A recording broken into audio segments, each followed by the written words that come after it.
विश्व प्रसिद्ध रथयात्रा चलिथिबा बेले भुवनेश्वर तमांडु निवासी क्रिस आर्यन सामल एक नियारा रथ निर्माण करिसेंती। 10म श्रेणी रे पढुथिबा आर्यन काठ, पेपर, कार्डबोर्ड, आइसक्रीम काठी, कपड़ा और अठा व्यवहार करी 3 फुट उच्चतार रथ तैयारी करिसेंती।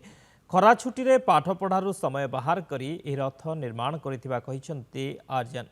दीर्घ 6 वर्ष धरी रथयात्रा अवसर में एहीपरि नियारा रथ निर्माण करुछंती। एथिपाई परिवार पक्षरु तांको उत्साहित करा जाउथिबा कहिसेंती आर्यन।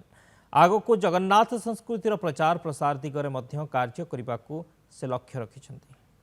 नीलाचलाय निवासाय नित्याहि परमंतपे बलभद्र सुभद्रामि जगन्नाथाय नमो नमो जगन्नाथाय नमो नमो।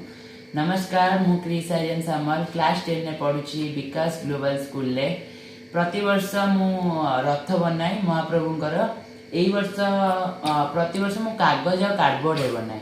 एही वर्ष मु काठ रे बनैछि। एही तीनोटी रथ बनाइरे मु यूज करिछि काठ, पेपर, ग्लू, प्लास्टिक बॉल, कपड़ा, सनबोर्ड एमती बहुत सारा जिनस मु यूज करिछि।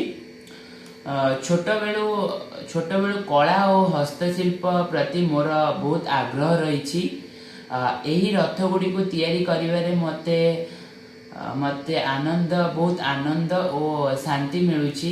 यही रथ तीनोटी को बनैबारे मते मो घरे मो मामा बाबा माई समस्ते हेल्प करछन्ती बनैबारे।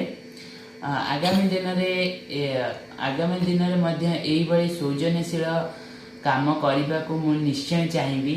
जय जगन्नाथ।